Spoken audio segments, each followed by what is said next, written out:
Todas. Hola a todos y todas. Tenemos hoy con nosotros a Jonathan Mendoza. Jonathan Mendoza ha sido tirador de esgrima, sablista, muy bueno, campeón de España, si no me equivoco. Y bueno, ha sido árbitro, entrenador y bueno, pues es un psicólogo que está trabajando en los centros Crece Bien, unos centros estupendos que tratan el tema de inteligencia emocional con niños, pero a la vez es un psicólogo deportivo que ha trabajado no solamente con esgrimistas, sino también con otros deportes, incluso finalistas olímpicos. Tenemos la suerte de contar con él y va a hablarnos un poco de psicología y esgrima. ¿Qué tal, Nacho? Gracias por la oportunidad y por invitarme a compartir un poquito de este tema de psicología deportiva que tanto nos gusta. Sí, pues no, gracias a ti, un placer tenerte con nosotros. Bueno, dime, ¿qué te parece, qué tiene la psicología que aportar a la esgrima?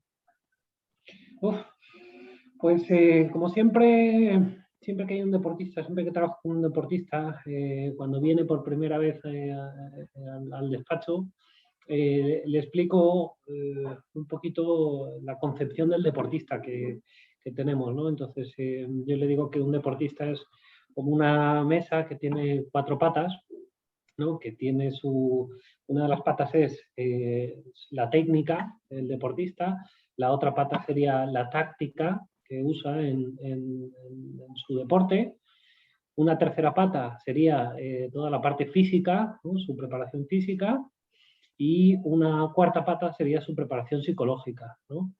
Entonces, lo que les intento transmitir es que esas 4 patas tienen que estar bien equilibradas para que...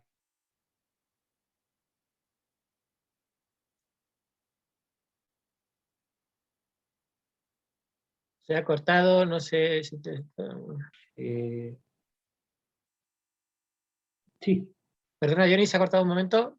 ¿Has seguido tú con tranquilidad, normalidad? ¿Seguimos? Sí, yo he seguido con normalidad. Seguimos, ¿te Vale, parece? sí, adelante. Perdona, que es que no te escucho los últimos segundos. Sí, entonces, como te comentaba, que esas cuatro patas, el físico, la técnica, la táctica y la parte de psicología, tienen que estar bien compensadas para que la mesa aguante peso, ¿no? Ese peso lo entendemos como la presión que podemos tener en la competición, lo entendemos como las exigencias, las expectativas, etcétera. Entonces, si una de esas, o la exigencia táctica de los rivales, o la exigencia física, etcétera, ¿no? Si una de Si esas... falta una de esas patas, la mesa queda coja. Eso es. O si se desarrollan de forma poco equilibrada, ¿no? Si yo puedo tener unos esquemas tácticos maravillosos, un plan A, un plan B, una automatización al cambio táctico del rival, etcétera, pero si en un momento mi cabeza te dice, no, tú no puedes, tú vas a fallar, ¿no? Si esa pata no está bien trabajada, es complicado que yo aplique esos esquemas tácticos, igual que físicos, ¿no? Yo puedo tener una técnica maravillosa, pero si no estoy en forma, no he trabajado mi físico, la fatiga va a influir en cómo ejecute el movimiento, ¿no? Entonces, por eso lo primero que hacemos es decirles que el desarrollo del deportista tiene que ser de forma equilibrada y atendiendo a estos cuatro aspectos, ¿no? Sí, sin embargo, en muchas ocasiones nos encontramos con que los deportistas no están trabajando, o por lo menos no están trabajando adecuadamente, o con un profesional la parte psicológica del entrenamiento. Históricamente ya sabemos que la psicología deportiva se ha introducido en el deporte de forma paulatina. Algunos deportes se han hecho de rogar un poco más que otros. Pero ¿cómo ves tú esa situación en esgrima?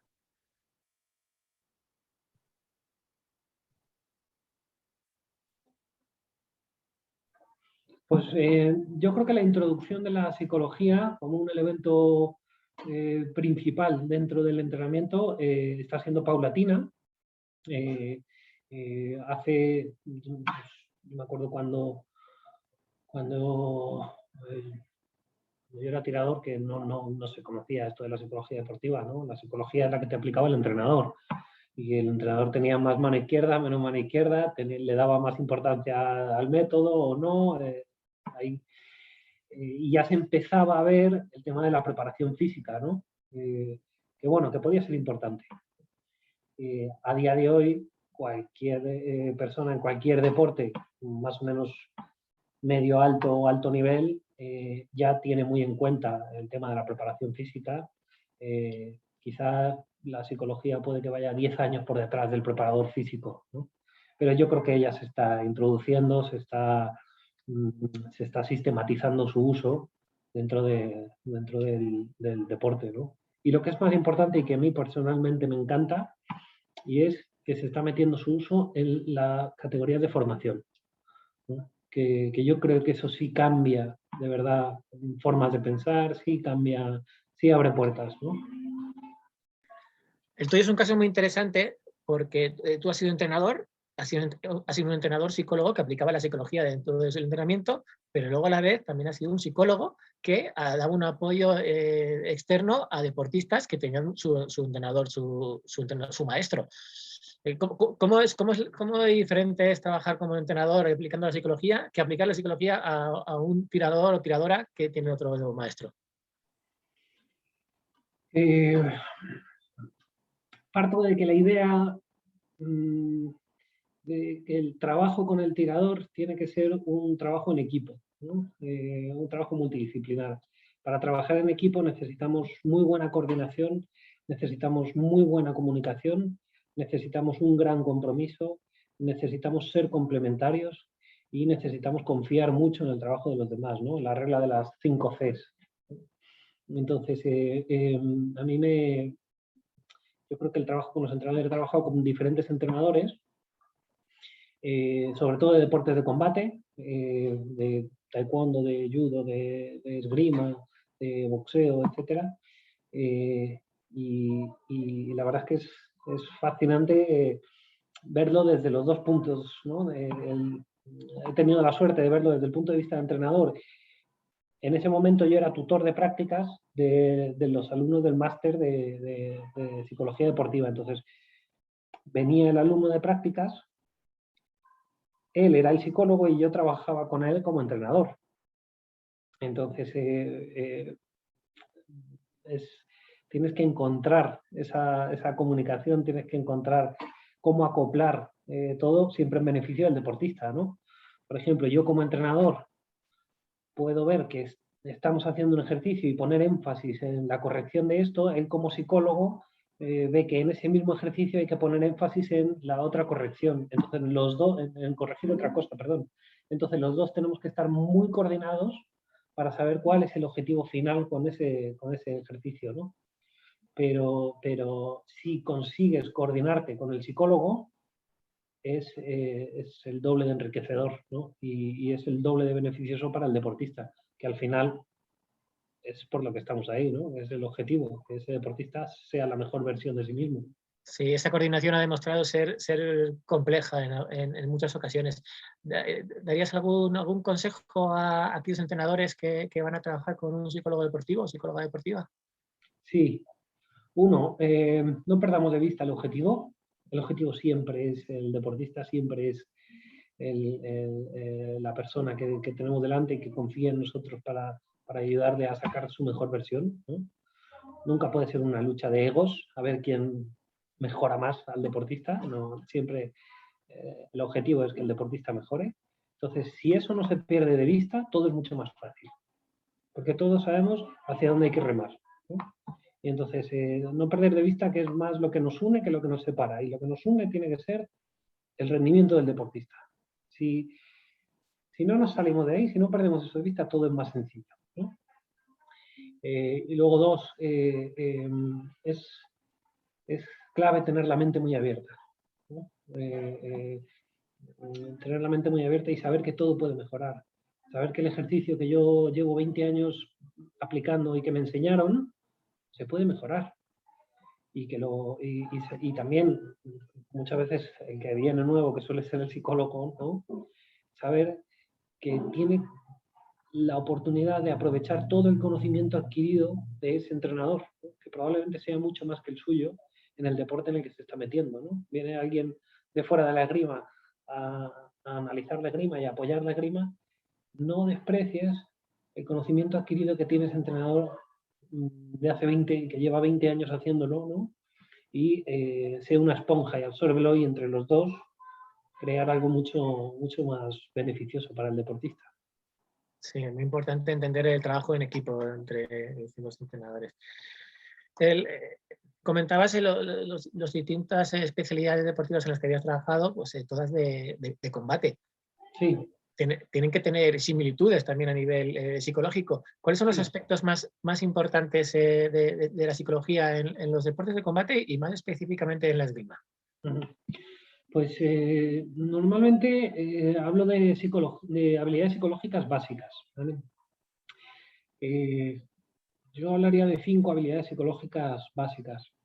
Hablaría de la atención, el manejo de la atención y la concentración, el manejo de la motivación, ¿vale?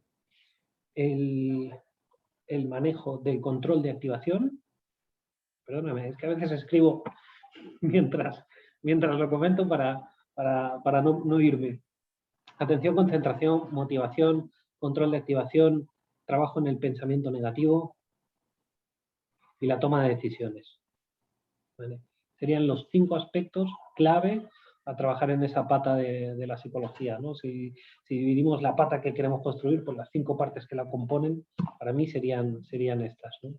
El proceso de atención, que son muy parecidas en todos los deportes de combate. La atención, el manejo de la atención a través de la concentración es fundamental en un deporte de combate, que muchas veces suele ser rápido, suele ser de toma de acciones muy veloces. La motivación, ¿no? Que es, yo puedo tener un Ferrari, pero si no le echo gasolina no va a andar, ¿no? Entonces, esa gasolina es, digamos, la motivación. El control de activación, ¿no? Sigo con el ejemplo de los coches, hablando de un Ferrari. Yo puedo tener un Ferrari, pero tengo que saber que hay momentos que el Ferrari hay que conducirlo a 50 y otras veces a lo mejor estoy en un circuito y ahí puedo soltarlo a 180, ¿no? Hay curvas de 50 y curvas de 180. Entonces yo tengo que saber también manejar mi activación.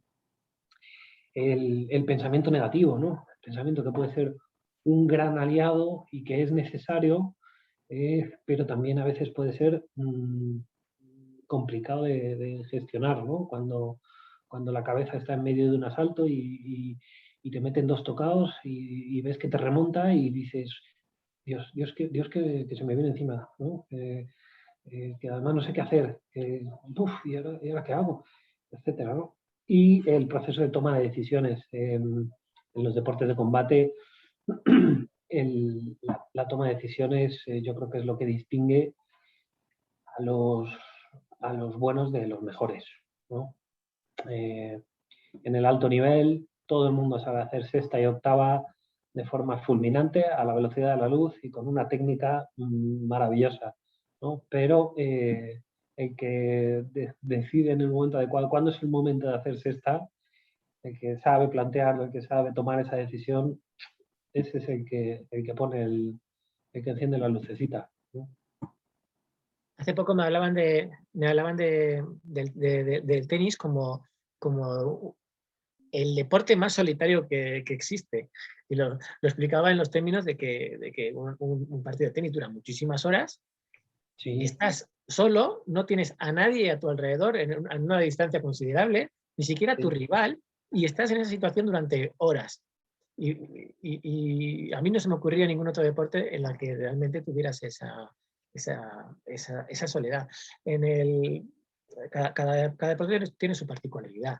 Pero bueno, pues ¿cuál dirías tú que es la de la esgrima? La de la esgrima, fíjate, hay cosas que yo con el tiempo he visto que son muy importantes, y es la rápida reacción, la flexibilidad mental, la capacidad de adaptación. No hablo de rápida reacción en cuanto a ser muy rápido con el arma, ¿no? O a ser muy rápido con las piernas, o cambiar de ritmo, etcétera. Hablo de la flexibilidad mental y la rapidez de esa flexibilidad mental en medio de un asalto de esgrima, ¿no? Un asalto de esgrima se te van 3 tocados en 10 segundos. A veces, analizando algún vídeo con los tiradores, vemos el tiempo real que ha pasado, que han sido a lo mejor 35 segundos, y el tirador ha perdido 4 tocados, ¿no? incluso y en la espada también, aunque no lleve el ritmo del sable, o en el florete también, a ese tirador en esos momentos se le ha hecho un mundo. Parece que que han pasado 15 minutos y que ha estado tal. No, realmente ha pasado 35 segundos, ha perdido 4 tocados, no ha sabido gestionar eso, ¿no? Sí, y ya sabes ahora que además con las nuevas normas de pasividad, pues incluso en asaltos muy lentos de espada o de florete, en los que se está haciendo un trabajo táctico y estratégico muy cuidado durante todo el asalto, al final todos los altibajos, todos los cambios en el marcador y los cambios de estrategia se producen al final en muy poquitos segundos. Efectivamente, entonces mi atención tiene que estar centrada en el foco correcto, ¿no? Y además tiene que saber cambiarlo y tiene que saber identificar cuándo hay que cambiarlo y cambiarlo de forma muy rápida, ¿no? Yo a los deportistas se lo explico muchas veces como, como si fuera un incendio, ¿no? Entonces, en un asalto de repente pueden pasar cosas que no quieres que pasen, ¿no? Que te ponen 3 tocados seguidos, o te ponen 2 tocados seguidos. Digamos que eso sería el humo, ¿no? El humo significa que hay un posible incendio ahí.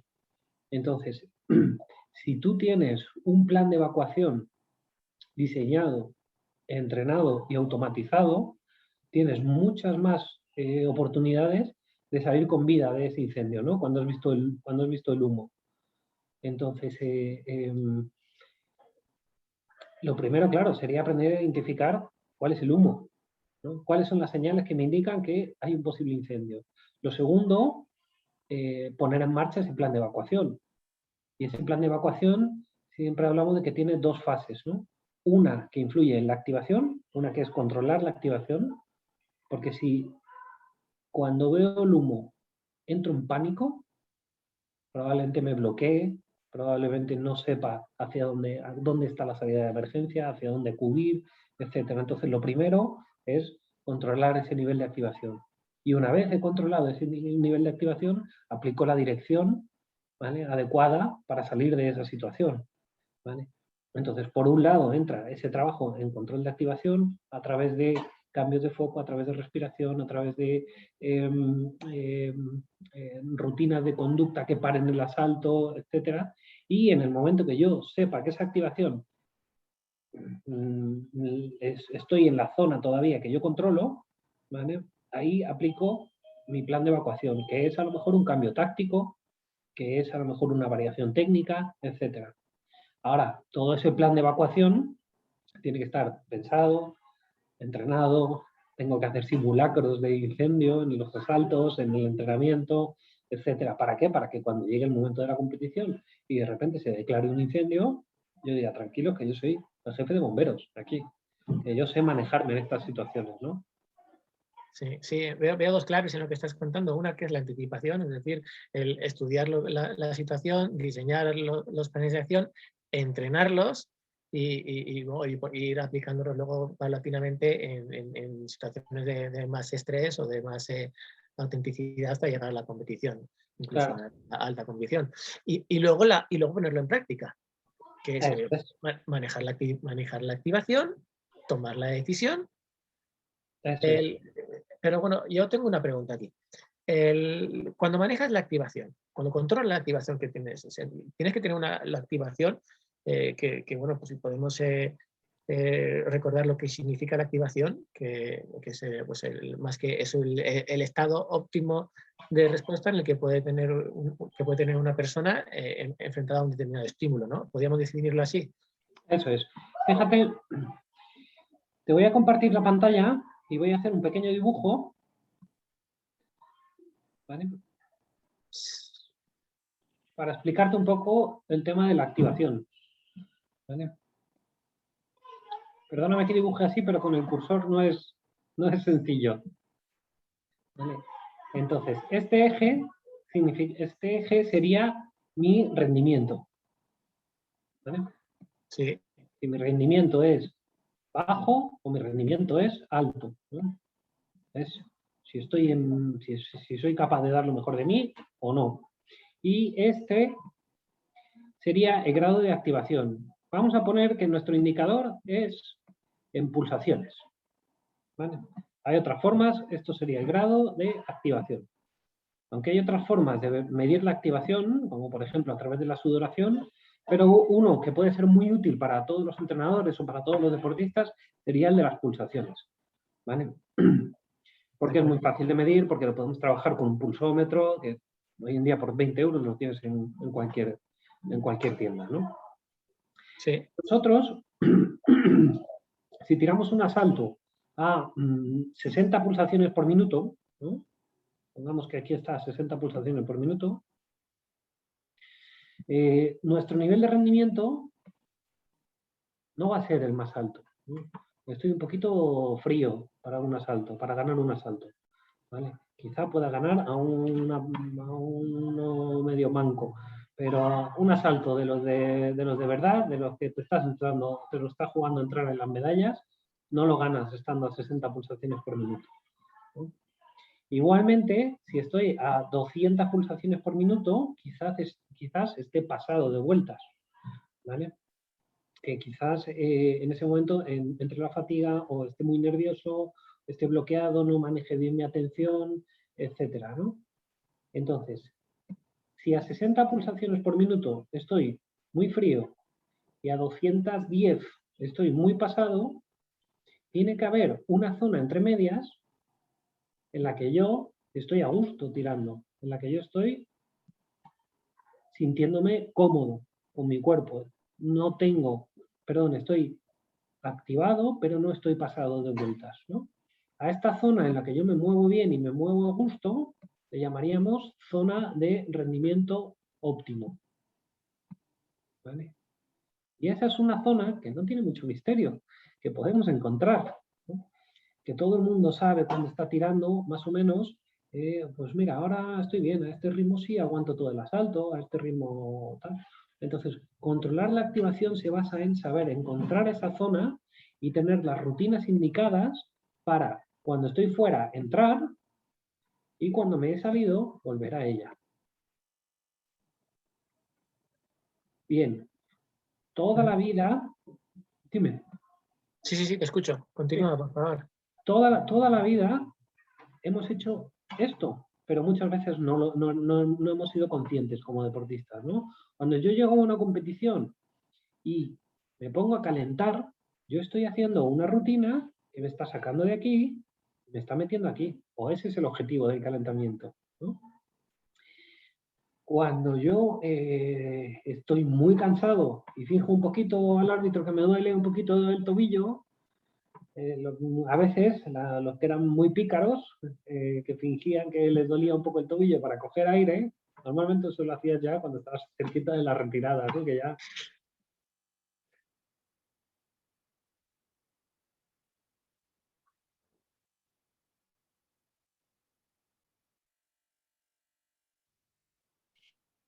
Bien. Es muy importante hablar del concepto de zona del control de activación de una forma doble, porque hay una zona, perdón, que quito esta ventana, un segundo, a ver.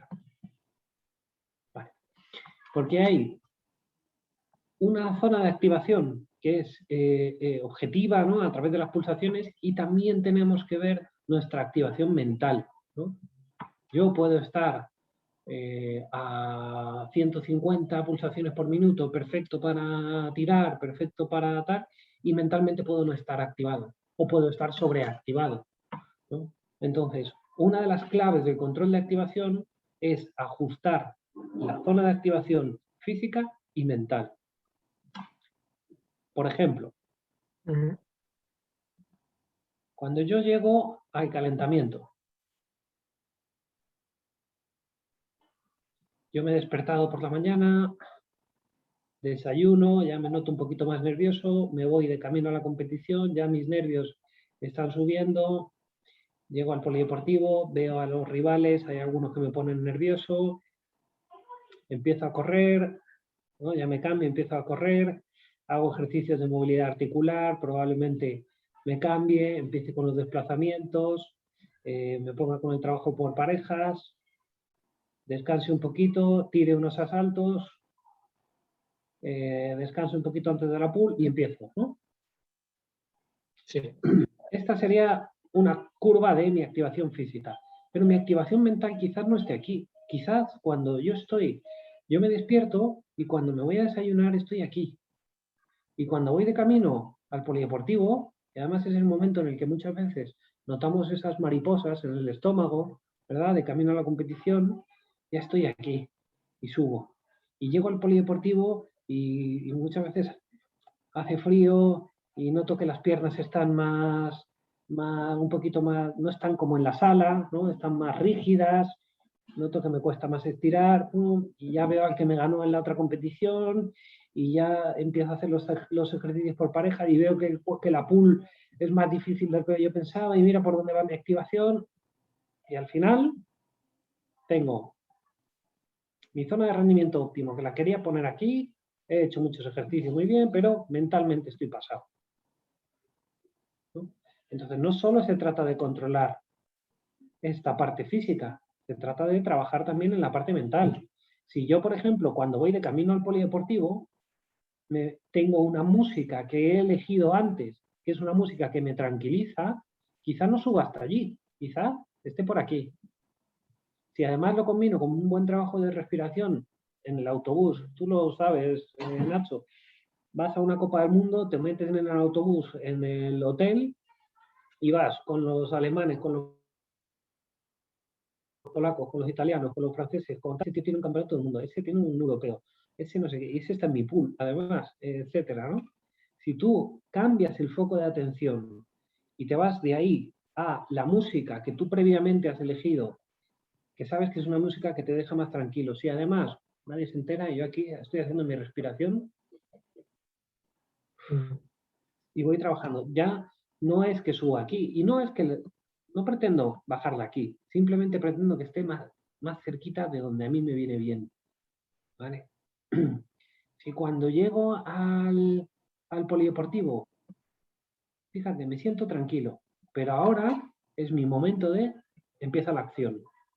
Y cuando empiezo a trotar, me vuelvo a poner una música previamente elegida, que es una música que me da buen rollo, que es una música, la típica canción que cuando te la pones, sonríes, ¿no? Y son 3 canciones que te hacen sonreír. Fíjate dónde va a estar tu atención. Ya no está en estoy nervioso, ya está en esta canción me da buen rollo, ¿no? Ya no está en ese tío me ganó la última vez, está en la otra canción, etcétera. No es momento quizá de pensar en la grima todavía, ¿no? Sí. Bien, yo paro de correr y empiezo a hacer desplazamientos.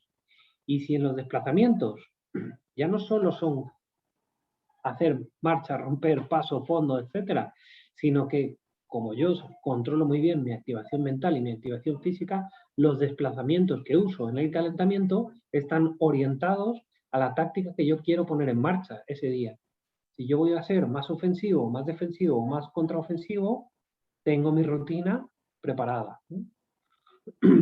La movilidad articular, cuando estamos haciendo que si brazos adelante, que si brazos atrás, que si tal, es un momento en el que muchas veces la cabeza se puede ir. Se puede ir a sitios donde el pensamiento es libre, puede irse a donde quiera, entonces puede salir de por aquí o por allí. Pero sin embargo, yo ahí tengo tengo planificado mi control de activación a nivel mental.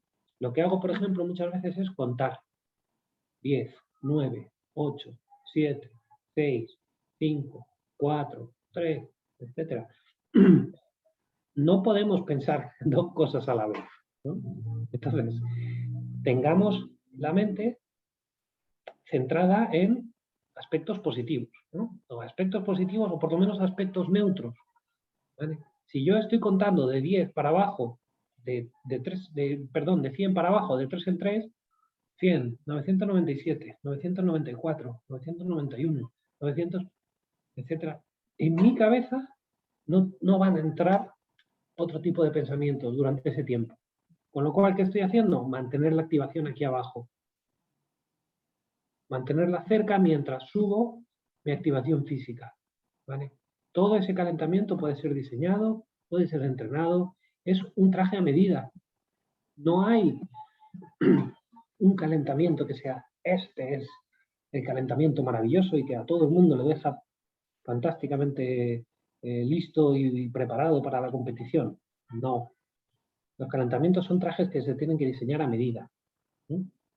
Bien. Sí. Esto para un tirador pues es bastante, bueno, pues tiene su complejidad.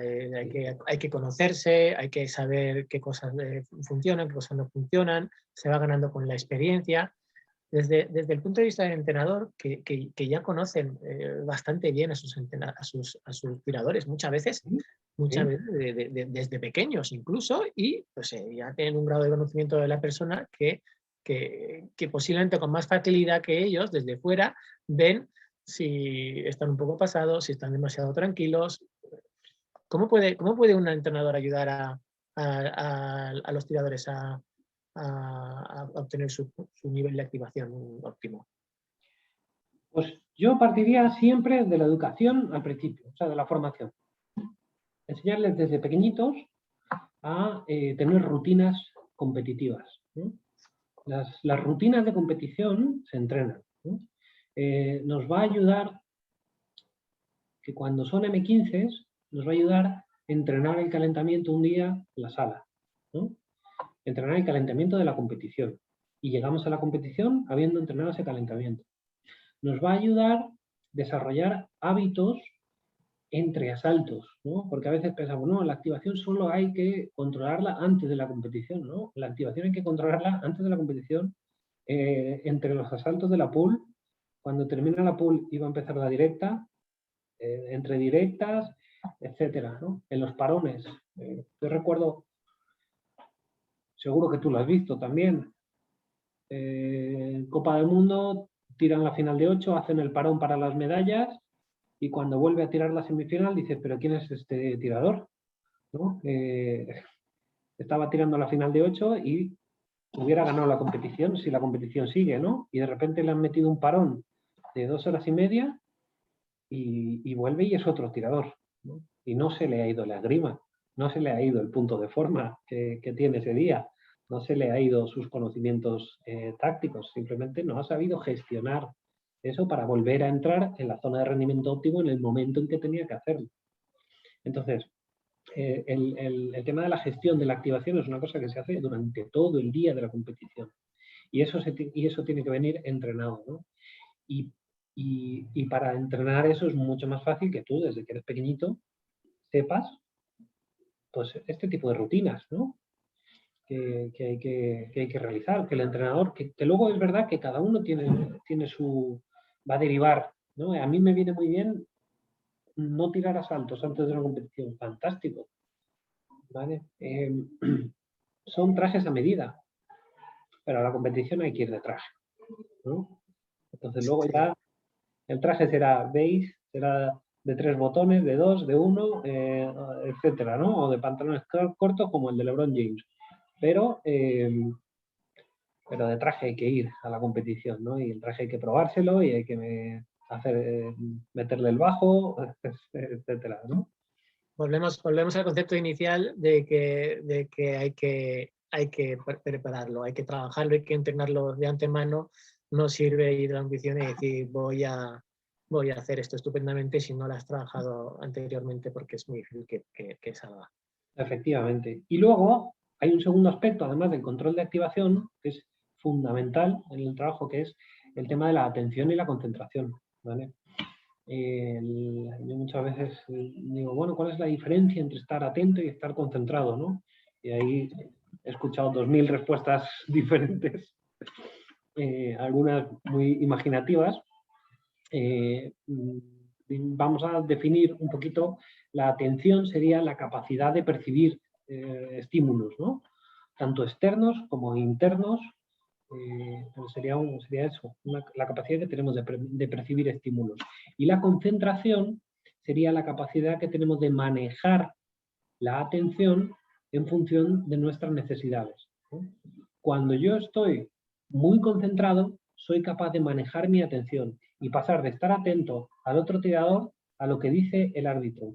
Y lo que dice el árbitro, y de repente pasar a mi mente y decir, vale, no me está dando los ataques en el centro, entonces lo que tengo que hacer es salir del centro y moverme por la pista. Y volver a mover mi foco atencional y que pase de ser interno a ser externo, a ver la reacción del otro tirador, etc. Yo eso soy capaz de hacerlo, manejo así mi atención cuando estoy concentrado.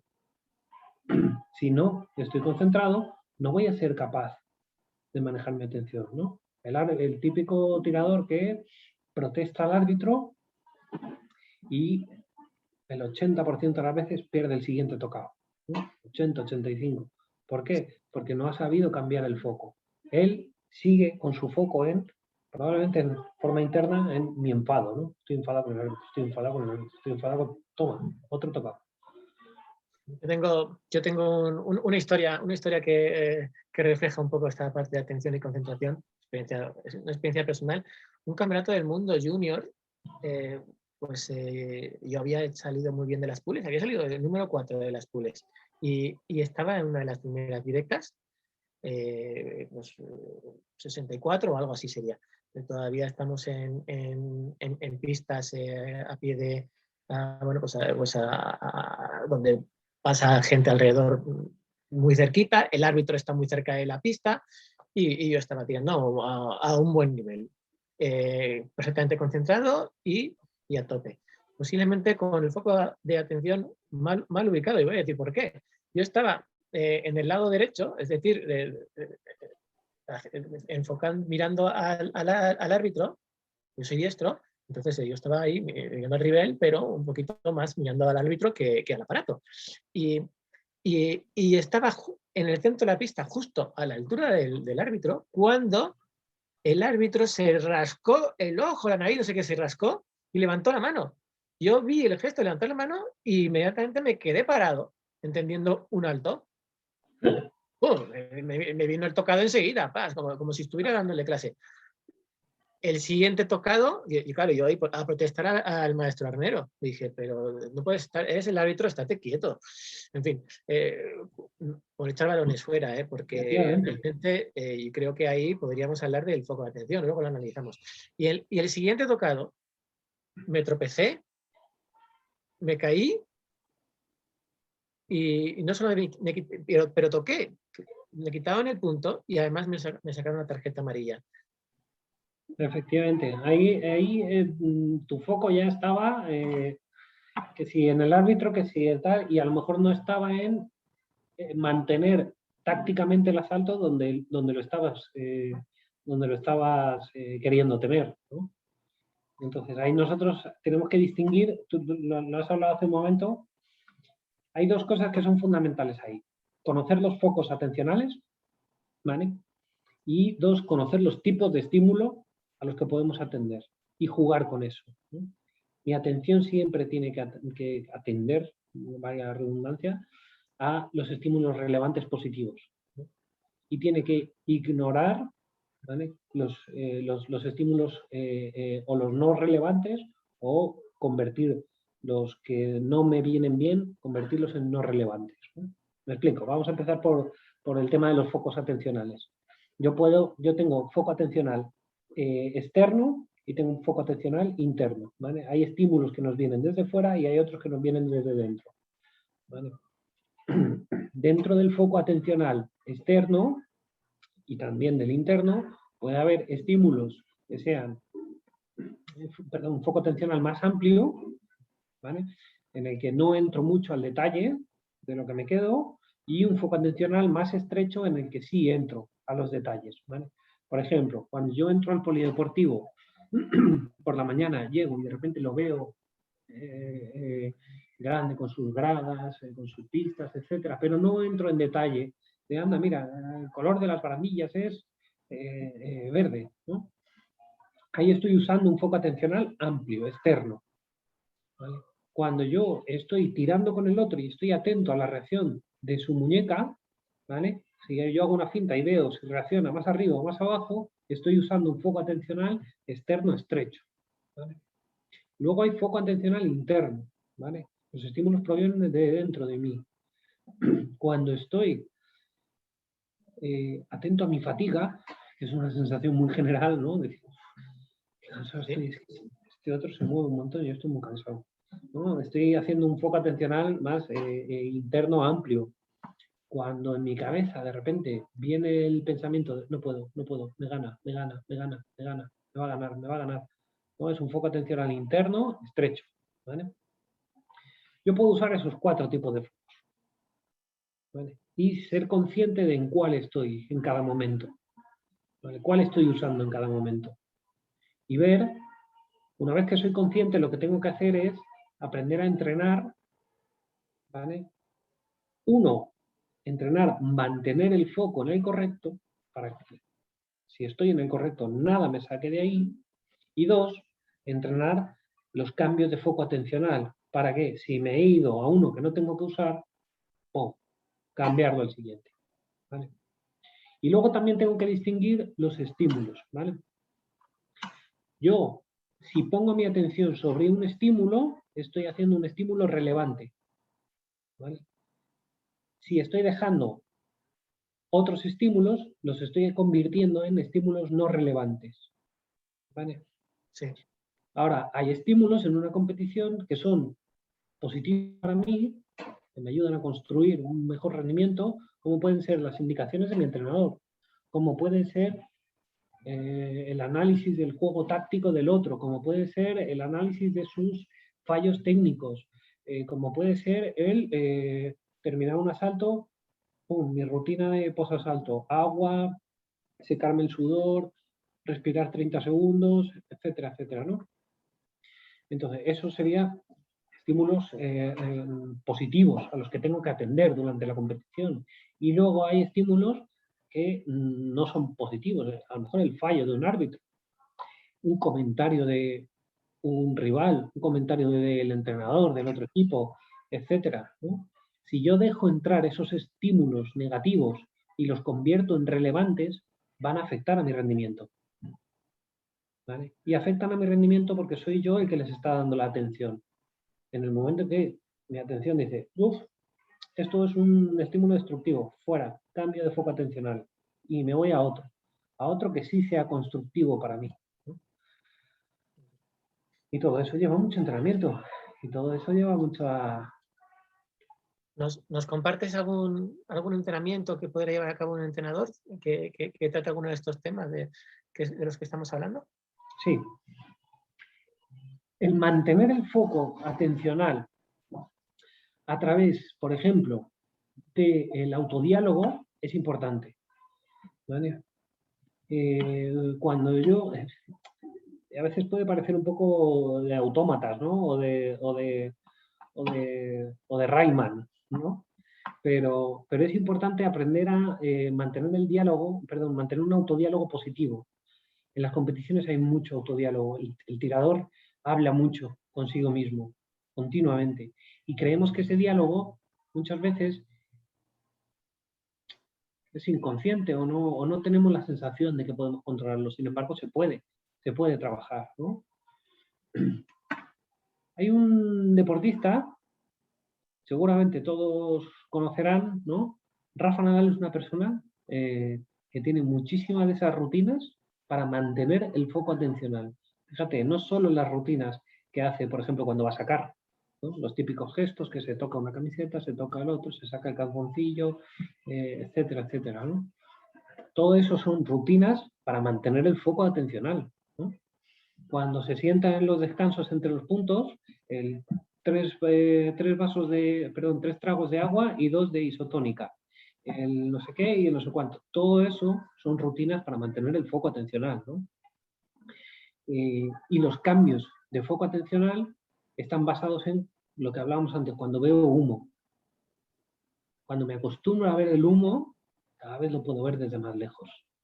Tanto si el humo es externo como si es interno, ¿eh? Ojo. Porque a veces pensamos que el humo solo es que el otro me meta tocados o que ese me diga algo o qué tal. A veces el humo es interno y a veces el humo soy yo. Viene mi pensamiento, que es normal que venga porque es libre, y te dice, cuidado que puedes perder, ¿eh? Ese pensamiento puede ser humo, ¿no? Y en ese momento yo puedo hacer un cambio de foco atencional, detecto un pensamiento negativo y digo, me voy a la táctica. ¿Qué táctica voy a emplear? Voy a emplear esto, voy a emplear esto, voy a emplear esto, voy a emplear esto. Fíjate, hay un juego muy sencillo, ¿no? El típico. No pienses en un elefante rojo. Y entonces en tu cabeza aparece un elefante rojo gigante, enorme. Y entonces te dicen, vale, pues ¿cómo lo hago? Si no puedo pensar en que no puedo pensar, ¿qué hago? Sustitúyelo.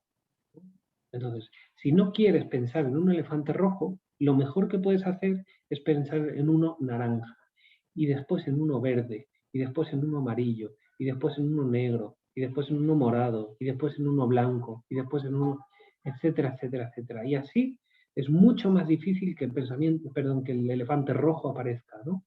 Entonces, si en una competición yo voy saltando de elefante de color, el elefante de color, el elefante de color, el elefante de color, es mucho más fácil que no aparezca ese rojo, ¿vale? Y una vez aparece, yo puedo volver. Yo decido, yo decido sobre mi atención. Mi atención no es independiente de mí, ¿no? Entonces, puedo trabajar mi atención, puedo entrenar mi atención. Volviendo a las rutinas que mencionabas de Nadal, pues para mantener el foco de atención y la concentración, pues unas rutinas que le ayudan en eso. Claro, el tenis es un deporte súper profesionalizado, con todas las competiciones súper organizadas. Nadal puedes tener la confianza de que va a tener 3 vasos de agua, 2 isotónicos, va a tener un espacio para estar, él sabe que va a ser así. En esgrima nos encontramos con que muchas veces pues vas a la competición y no sabes lo que te vas a encontrar. A lo mejor tienes que ir de pie en el autobús sobre un pie porque no cabías, era el único que salía. A lo mejor te encuentras, estamos en otras circunstancias en las que por supuesto hay que tener cuidado de esas rutinas que elegimos, que seamos capaces de mantenerlas. Pero en cualquier caso siempre puede pasar un imprevisto que nos la rompa. Sí, Yo recuerdo un tirador Boas, que siempre colocaba las espadas al final de pista, llevaba 3 o 4 espadas y las colocaba, pero para que estuvieran idénticamente igual, colocadas en paralelo. Y alguna vez ha sucedido que ha venido uno de los ayudantes de los que llevan las sacas de colores a las pistas centrales, se las ha recogido y se las ha puesto. ¿Ya? Bueno, yo le he visto tirar en la pista central, mirar para atrás, ver que se las habían apartado, movido un poquito y todo el mundo ver que estaba nervioso y rabioso. Sí. ¿Cómo afrontamos esas situaciones? Hay 2 claves ahí, ¿no? Uno, creo que hay pocas cosas que definan más a un deportista que su capacidad de adaptación, ¿no? Los deportistas son personas que se pasan la vida adaptándose, adaptan su cuerpo a un deporte, se adaptan a rivales, se adaptan tácticamente, se adaptan en cada entrenamiento, o sea, es capacidad de adaptación. Y cuando el rival me cambie, y en los deportes de combate nos cambian continuamente, si yo no tengo capacidad de adaptación, estoy muerto. Entonces, la capacidad de adaptación se entrena y se puede entrenar. Y en los entrenamientos yo tengo que diseñar, y los maestros ponen, cuando están dando clase, ponen al alumno en situaciones que no prevén para que se adapten, reaccionen y continúen, ¿no? Entonces, la capacidad de adaptación es una cosa que es clave, ¿no? Yo puedo tener mis rutinas, yo puedo tener mis automatismos, ¿no? Pero siempre tengo que ser consciente de que mi capacidad de adaptación está por encima, ¿no? Busco todo lo que me beneficie, busco todas las rutinas que me beneficien, pero si hay alguna que no puedo cumplir, me adapto y sobrevivo, ¿no? Y la segunda clave en este aspecto, yo creo que sería la aceptación de lo que ocurre. Yo tengo que aceptar que hay cosas que no puedo controlar en la competición. No puedo controlar el resultado de un asalto. Porque ahí juega otro. Porque puede ser 14 iguales, que el árbitro se equivoque y no lo puedo controlar. No lo ha visto, ¿vale? Vale. Lo único que puedo controlar en una competición es lo que hago yo, mi rendimiento, ¿no? Entonces, adaptación y aceptación son, creo que, dos pilares en la actitud de un deportista, en lo que tenemos que inculcar a un deportista, en el deportista que queremos construir, un deportista que se adapte y un deportista que acepte lo que pasa. Porque yo no puedo mirar atrás, cruzarme de brazos y decir, pues yo no quiero que esto haya ocurrido.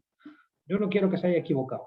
Yo no quiero que el otro me haya cambiado tácticamente. Yo no quiero que... No. Ha ocurrido, lo acepto y me adapto.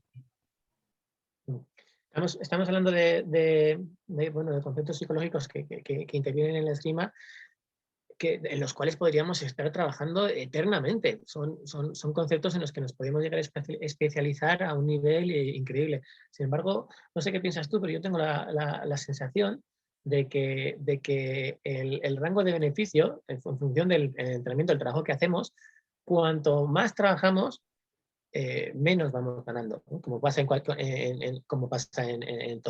las cuatro patas, ¿no? También pasa en la técnica, también pasa en el físico. Cuando empezamos a correr, mejoramos muy rápidamente y luego para mejorar los últimos segundos que necesitaría un atleta para ganar una carrera, pues requiere muchísimo esfuerzo para esa pequeña. Pero al principio, cuando empiezas a trabajar, se dan pasos de gigante.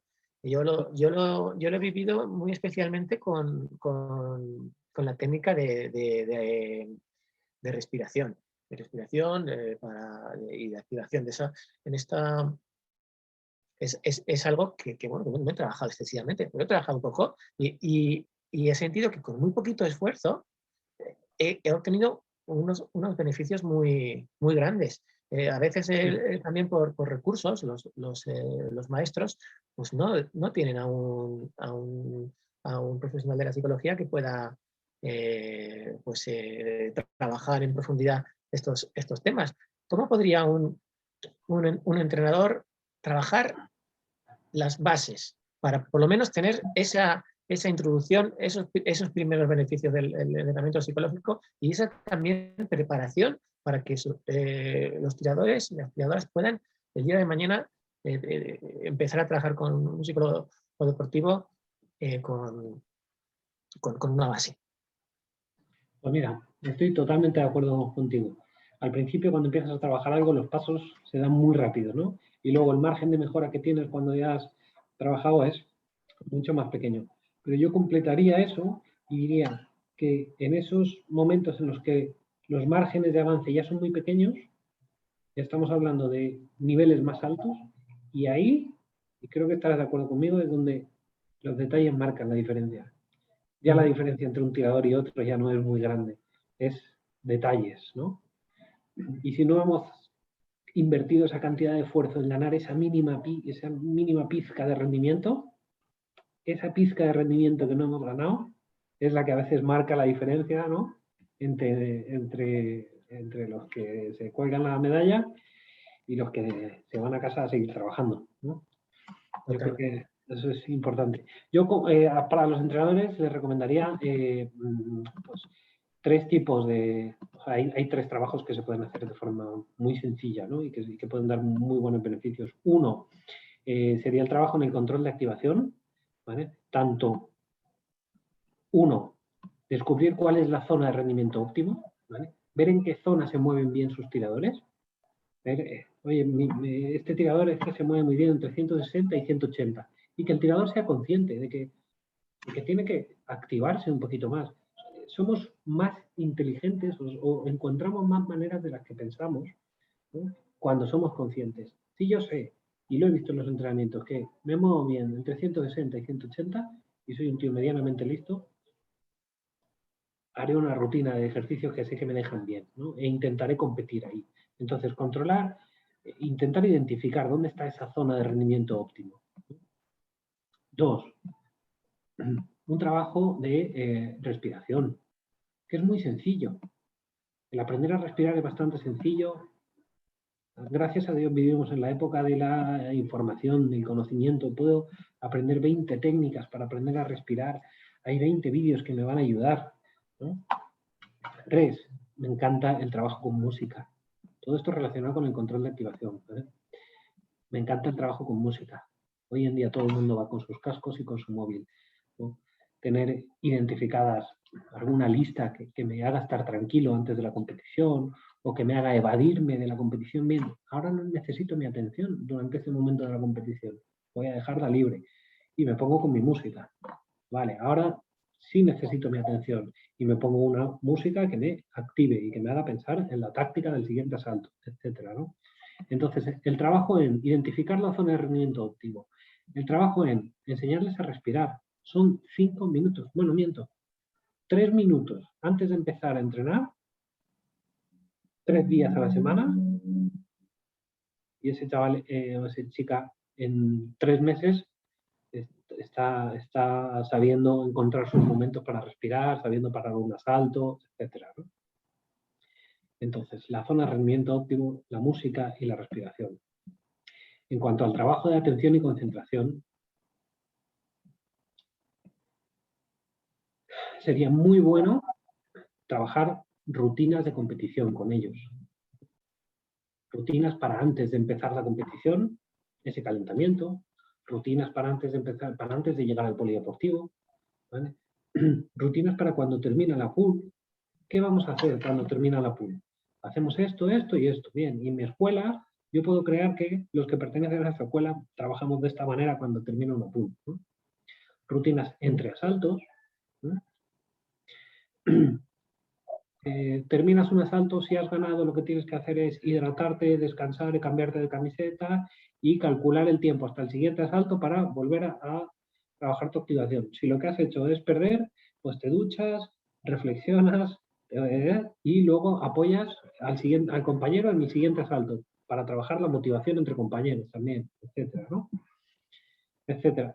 Cada entrenador tiene su librillo y luego querrá a largo plazo llevar a su grupo de entrenamiento a determinada meta, ¿no? Pero ese trabajo en rutinas de competición puede ser muy interesante para regular el tema de la atención y la concentración, ¿vale?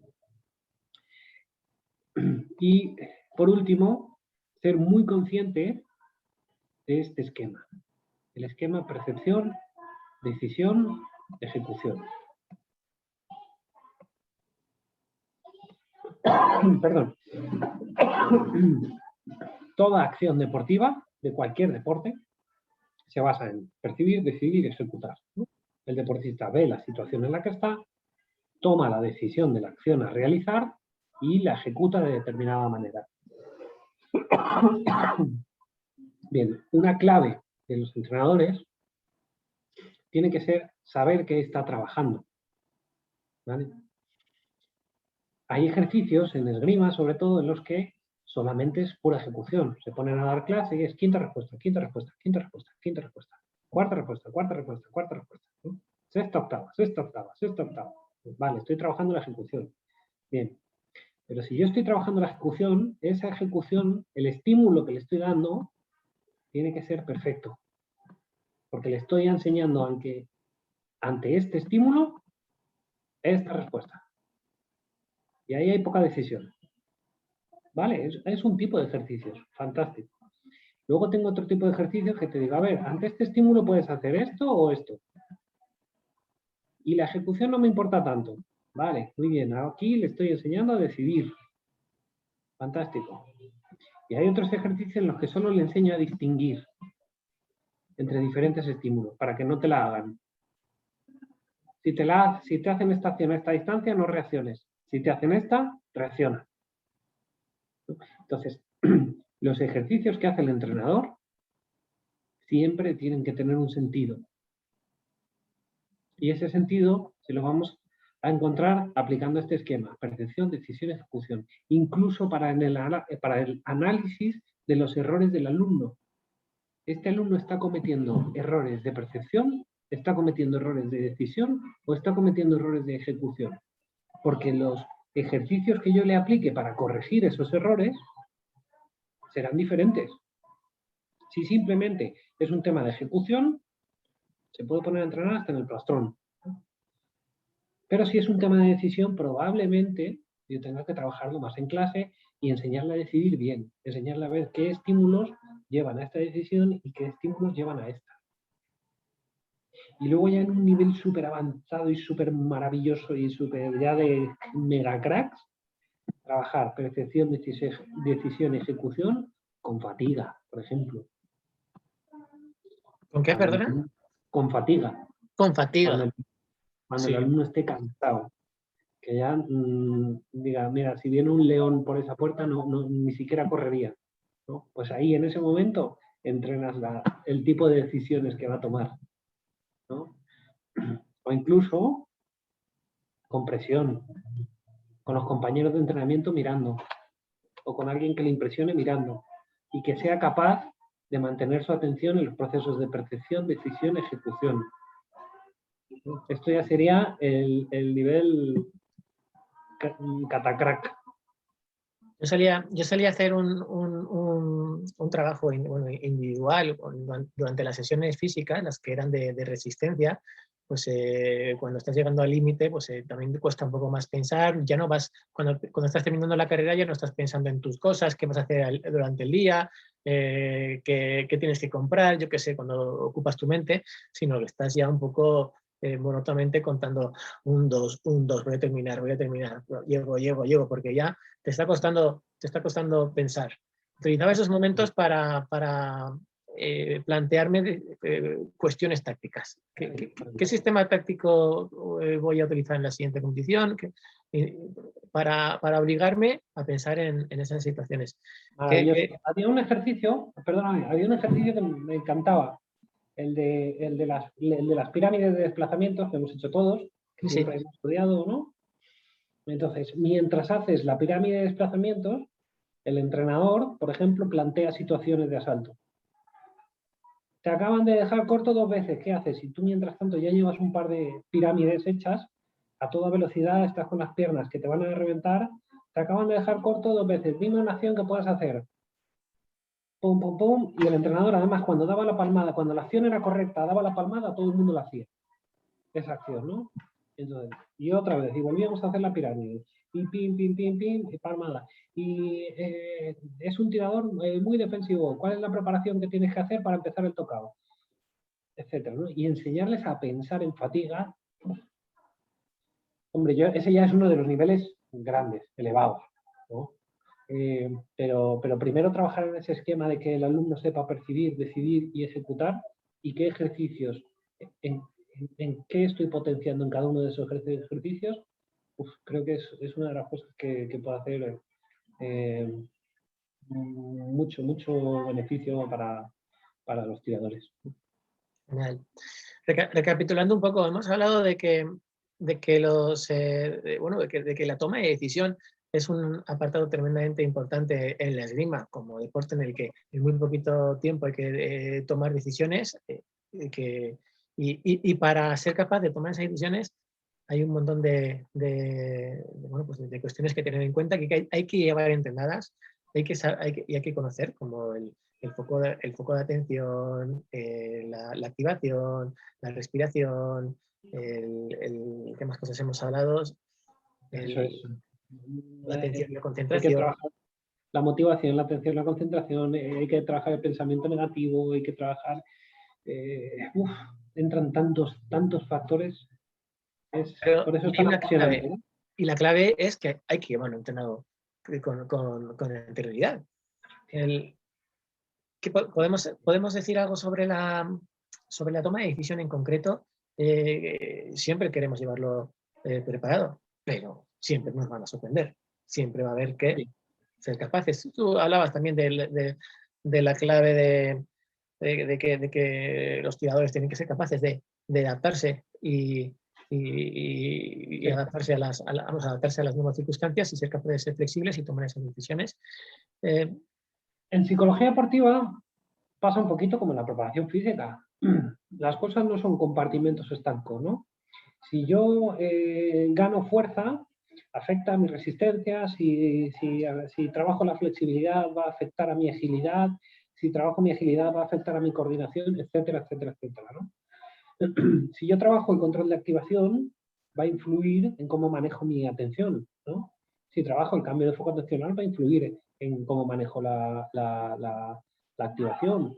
Si yo trabajo mi activación y me permite hacer unos mejores planteamientos tácticos y me está yendo bien, va a influir en mi motivación, ¿no? Y esa motivación va a influir en la aparición del pensamiento negativo, etcétera. Entonces, no hay compartimentos estancos a la hora de trabajar una u otra cosa en psicología ni en la parte física, ¿no? Todo va a hacer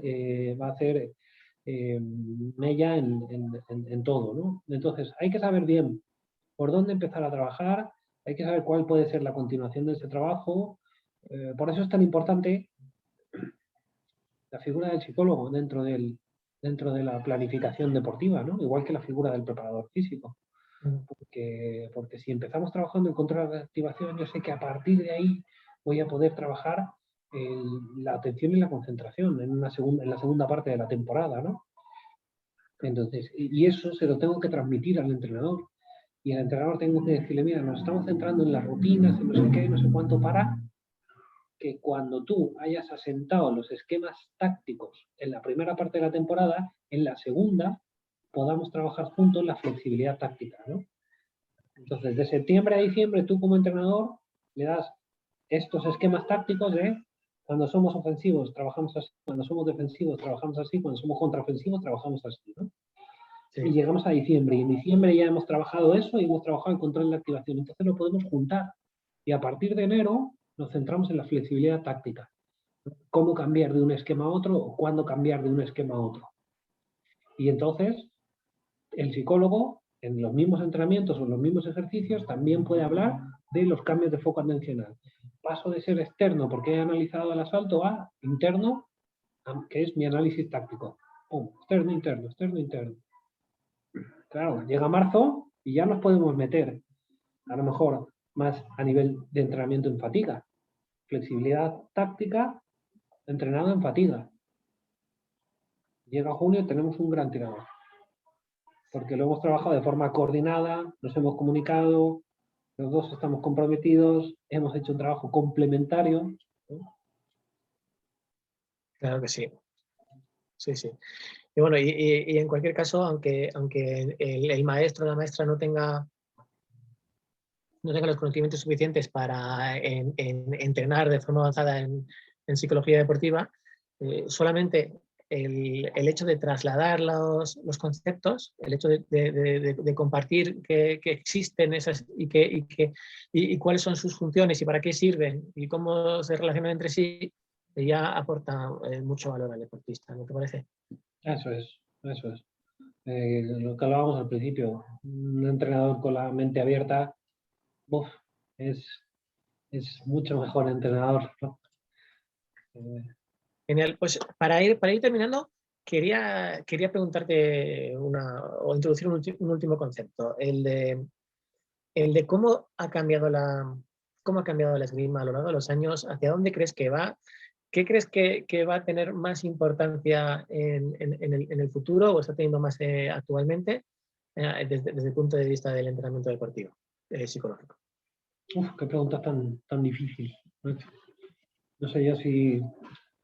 ¿Tú crees que está cambiando? ¿Crees que está cambiando? ¿Crees que está igual? ¿Crees que se mantiene? No sé si estoy capacitado para decir a dónde va la esgrima en un futuro. Yo creo que como todos los deportes vamos a un deporte más rápido, donde tienen que pasar más cosas. Me explico más cosas. Todos los deportes compiten un poquito por tener televisión, por tener más público, ¿no? Entonces, para tener más televisión y más público, tú necesitas que pasen cosas. La gente ahora mismo necesita que haya ritmo en lo que ocurre, ¿no? Fíjate en las redes sociales que más triunfan TikTok. Lo que pasa es que es un vídeo cada 40 segundos o 30 segundos y pum, y cambio, y pasa otra cosa, y pasa otra cosa, y pasa otra cosa. Y creo que los deportes están tirando muy a eso, ¿no? A que pasen cosas continuamente, ¿no? Fíjate, el baloncesto, antes se jugaban no sé cuántas posesiones por minuto y ahora se juegan muchas más posesiones por minuto, todo es más rápido, todo es más... Creo que en la esgrima va a pasar igual. Creo que los cambios que ha habido en los últimos años, ¿no? La pasividad que me comentabas antes, todo eso, es para que haya más cosas, para que ocurran más cosas. Con lo cual, eso te obliga a tener un proceso de toma de decisiones muy rápido, a que cuando has encontrado lo que funciona, ser un martillo pilón, y en cuanto notes que algo no funciona, ¡pum!, cambio. Y cambio radical, además. A lo mejor ya no puedo meter una variante técnica, sino que tengo que hacer una variante táctica. Tengo que pasar de ser defensivo a ofensivo. Y lo tengo que detectar y ejecutar muy rápido, ¿no? Conozco más el sable porque he sido sablista, pero también he trabajado con bastantes floretistas y con espadistas. Y el ritmo de acciones que veo cuando analizamos vídeos ahora es mucho más alto que el que había antes, ¿no? Sí. Entonces creo que los tiradores van a ser más, pues eso, más, si va la cosa bien, ser un martillo pilón, no acciones pum, pum, pum del mismo corte, y si no va bien, muy rápidos tácticamente en el cambio. Y por supuesto, más altos, más fuertes, mejor preparados físicamente. Más y más. Citius Altius Fortius, ¿no? Pues muchísimas gracias, Johnny. No sé si quieres añadir alguna cosa más. No, muchas gracias, Nacho, que se me ha... Cuando hablamos de deporte, de esgrima, de psicología, de tal, se me pasa el tiempo volando. Muchísimas gracias por darme este ratito de... Ha sido un placer y un privilegio. Incluso esta última reflexión que nos hace sobre el futuro de la esgrima, pues yo creo que es muy interesante. Y ojalá ayude a la esgrima española. Ojalá pueda ayudar. Sí, Es lo que queremos todos. seguro que sí. Pues nada, lo dicho, muchísimas gracias y hasta luego. Muchísimas gracias, Nacho.